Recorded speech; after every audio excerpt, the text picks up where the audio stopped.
ئەم کاتتان باش بیسەرانی هێژە لە ناوەندی هەواڵەکانی ڕادیۆ دەنگی گەل بە یارمەتیاوکارانم گەشتی هەواڵەکانی ئەمڕۆ سێشەمبە 11 شوباتی 2025 پێشکەش دەکەین.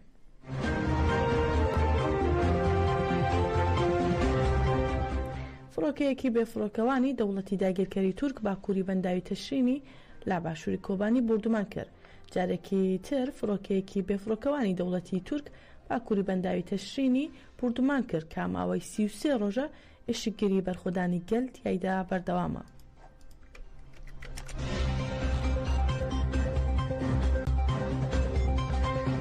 بە گوێرەی زانیاریە سەرچاوە هەرێمیەکان دەوڵەتی تورک و گروپە چەتەکانی گوندی ئەلعرادی سەربا گوندەکانی شاری گرێسپی داگیرکراویان با چەکی قورس تۆپباران کردووە.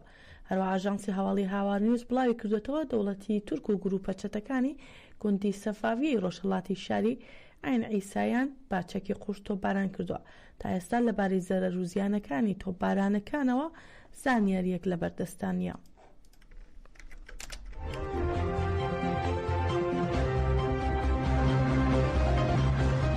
ئەمڕۆ 35مین ڕۆژە گەل لە بەنداوی تەشرین بۆ پشتیوانی لاهێزەکانی قەسەدە و دژی هێرشەکانی دەوڵەتی تورک و چەتەکانی بەردەوام لە ئێشکگیریدان. لە ڕۆژی هەشتی مانگی ڕابردووەوە گەل بە جۆش و خرۆشەوە لە بەنداوی تەشرین بۆ پشتیوانی لاهێزەکانی سووریای دیموکراتیک قەسەدە با گۆڤەندەوە هێز و ئیرادی خۆیان بە داگیرکەران نیشان دەدەن.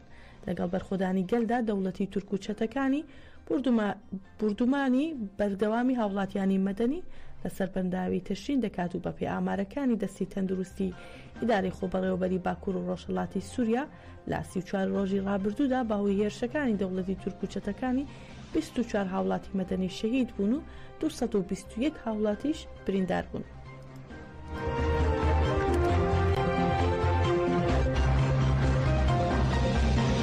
فەرماندەی گشتی هێزەکانی سووریای دیموکراتیک قەسەدە ڕایگەیاند لە کۆبوونەوەکەیدا لەگەڵ ئەحمەد شەرع سەرۆک کۆماری قۆناغی ڕاگوزەری سووریا لە دیمەشق تاوتوێ چەند پرسێکیان کردو و سەبارەت بە سیستەمی سیاسی سووریا و قەسەدە بۆ بۆچوونی جیاوازیان هەبووە.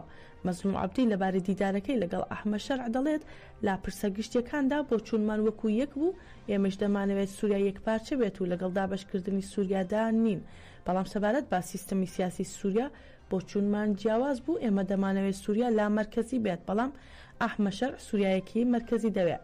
لەبارەی تێکەڵکردنی قەسەدە لەگەڵ سوپای نیشتمانی سووریا مەزلوم عەبدی ڕایگەیاند ئەحمەد شەرع دەیەوێت ئەو پرۆسەیە بازووی ئەنجام بدرێت، بەڵام ئێمە پێمان وایە ئەو پرۆسەیە کاتی زیاتری دەوێت.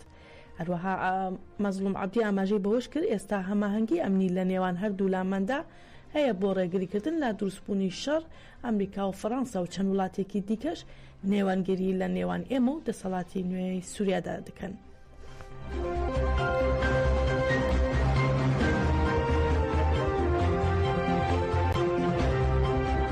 بە سەدان کەس لە دانیشتوانی شاری قامیشل و گوندەوارانی تەرمی شەڕبانی هێزەکانی سووریای دیموکراتیک فەرید دەروێش بە ناسناوی زانا قامیشل و کە لە 8 شوباتدا لە بەرپەرشدانەوەی هێرشەکانی دەوڵەتی تورک و چەتەکانی لە عین ئیسا شەهید بوو لە گۆڕستانی شەهید دەلیل ساروخان بە خاک سپێردرا. لە هەمان کاتدا لە هەمان گۆڕستان بۆ شەڕبانی قەسەدە حەجار محەممەد ناسرا و بە ڕەش و قامیشلو کە ئەویش لە 4 شوبات لە بەرخۆدانی بەنداوی تەشرین شەهید بوو مەراسمی خیابی بەڕێوەچوو.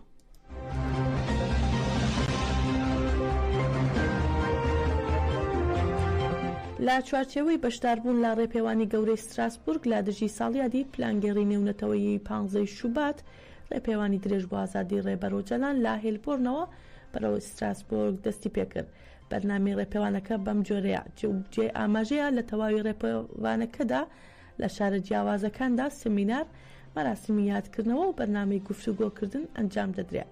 لە ڕۆژی 11 شوبات بۆ شتۆتگارت بووشەوەکە یادکردنەوەی شەهیدان هەیە و 12 شوباتیش لە شتۆتگارتەوە بۆ بلینگەن و سمیناری زایندەی کۆمەڵایەتی هەیە و لە 13 شوباتدا سمیناری خەباتی نێونەتەوەیی تا لاهێر هەیە و لە 4 شوبات لە فرایبۆرگ و بەرنامەی خوێندنەوەی ڕێبەرەتی و هەروەها لە ڕۆژی 15 شوبات گەیشتن بە ستراسبورگ و کۆبوونەوەی ناوەندی. جێئاماژەی لە تەواوی ڕێپێوانەکەدا ڕاگەیاندراوە ڕێبەرۆجەلان لە ساڵی 1999 لەژێر هەلومەرجی سەختی گۆشەگیریدا ڕاگیراوە بۆ چارەسەری دیموکراتیکی پرسی کورد بانگەوازی دەکرێت.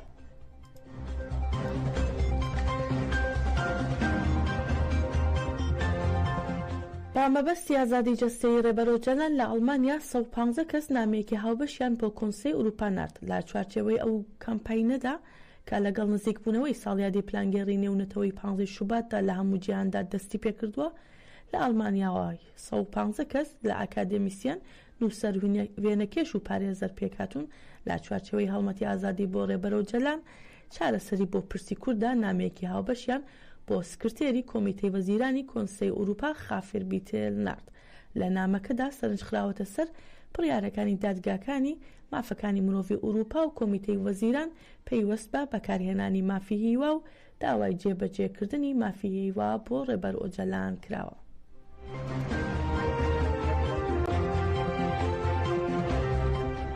لە باکووری کوردستان لە دانیشتنی دۆسیەی هاوسەرۆکی شارەوانی وان عەبدوڵڵا زێداندا دادگا سزای 3 ساڵ و 9 مانگ زیندانی بەسەردا سەپاند. هەشتمین دانیشتنی دۆسیەی هاوسەرۆکی شارەوانی وان عەبدوڵڵا زێدان کە با تۆمەتی هاوکاری ڕێکخستن دادگایی دەکرێت لە پێنجمین دادگای سزا قورسەکانی ئامەد بەڕێوە چوو تایدا دادگا سزای 3 ساڵ و 9 مانگ زیندانی بەسەردا سەپاند.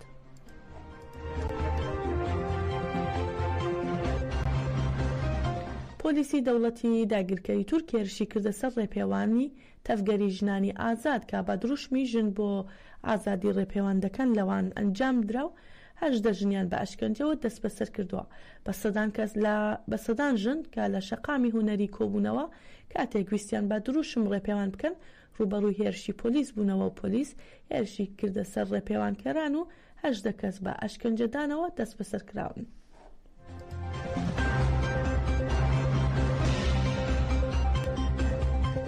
کاربەدەستانی دەوڵەتی داگیرکەری تورک لە شەرناخ لە 11 گۆڕەپانی نێوان هەرێمی بەستا و چیاکانی جوودی و گابار قەدەغی هاتوچویان سەپاند.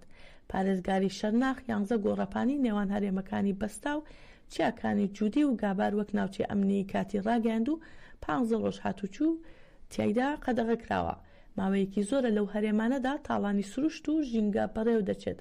ئەو ناوچانێکە قەدەغی هاتوچووی بەسەردا سەپێنراوە بریتین لە چیای گابار، چیای جوودی، هەرێمی بەستا، کوردداغی، کەلامەمێ، دۆنمەزلەر و کۆفکان تەختەڕەش و ئینجا ببورن ئۆیماکایە و ئاڵتن دەغلار.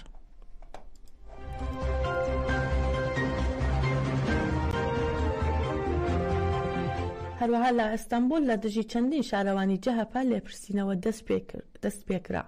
بە گشتی 7 کەس دەست بەسەر کران لە لێپرسینەوەکەدا و کاتجێگیری سەرۆکی شارەوانی کارتاڵ و ئاتەشەهیر و ئەندامانی ئەنجومەنی شارەوانی تۆزلا و ئادلار و شیشلی و بێگلو و فاتحی تێدایە.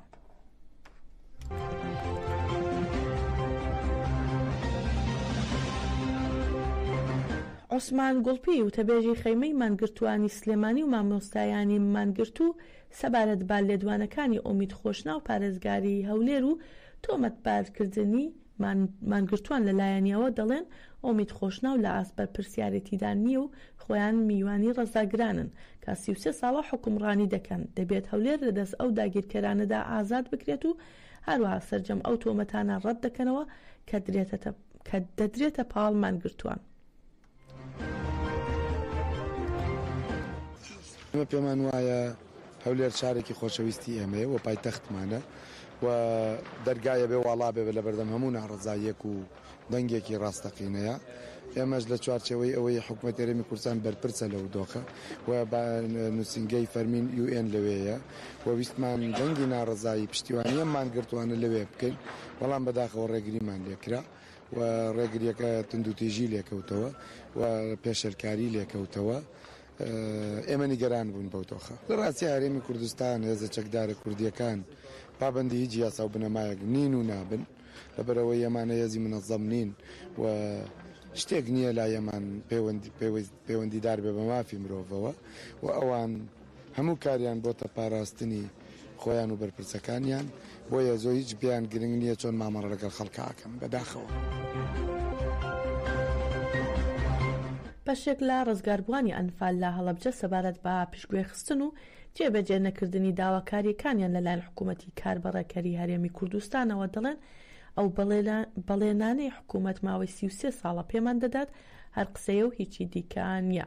وەک گاڵتە جارێک ماوەی 14 ساڵە حکوومەت پێناسەیەکی بێموچەی بۆ کردوون و ئێستا لە هیچ شوێنێکیش وڵامیان نادەنەوە.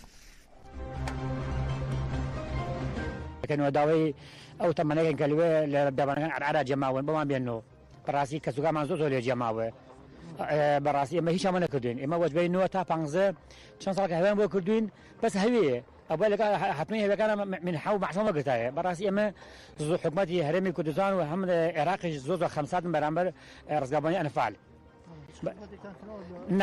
نەوەڵا ئێمە هەوێکیان بۆ کردوین لەگەڵ هەوێکە بە مەعاشمان وەگرتایە هیچ ئەمە نەکردوین زەکی لە وەجبەیەک تا هەشت بەعزێکیان مەعاشیان بۆ کراوە بەس ئێمە وەجبەی 9 تا 15 هیچ ئەمە نەکردین بەڕاستی زۆر گلەیمانەیە بەڕاستی ئێمە زۆر مانوین زۆر هیلاکین لەبەرەوەی چەندجار چوین بۆ هەولێر چوین بۆ سلێمانی داواکەم بگاتە شوێنی خۆی ئێوە ئێمە وەکو ڕزگاربووانی شاڵاویان فال و کەسوکاری زیندانیانی سیاسی و مع الأسف ئەوەی کە چاوەڕوانیمان لەم حکوومەتە کرد ئاوەردانەوە بوو لێمان موچەیەکی شایستە بوو بۆمان ببڕێتەوە لە کۆی ئێمە وەکو ڕزگاربووانی شاڵاوی ئەنفال لە هەڵەبجە و گەرمیان و کەلار و سەمچەماڵ لە 2011 هەموو کەیسەکانمان یەکلایی کراوە لە دادگاکاندا و حکوومەتی هەرێمی کوردستان بڕیاریە موچەیەکی شایستەمان بۆ ببڕێتەوە لە کۆی 7,000 کەس 270 و چەند کەسێک ئەوانەی تریشی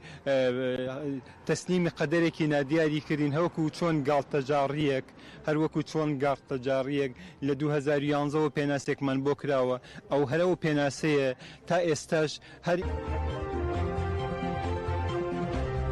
باپەی راپۆرتی کۆڵبەر نیوز ئیبراهیم محەممەدی بۆ زیندانی تاکە کەسی لە زیندانی شاری سنە گواستراوەتەوە باپەی راپۆرتی کۆڵبەر نیوز گواستنەوەی ئەم هاوڵاتیە بۆ زیندانی تاکە کەسی ڕۆژی شەممە ئەنجام درراوە و ئیبراهیم محەممەدی هەفتەیەکە لە ناڕزایەتی هەفتەیەک لەمە پێش لە ناڕزایەتی دژی سەپاندنی سزای زیندانی کردن دەستی بە مانگرتن لا خواردن کردووە.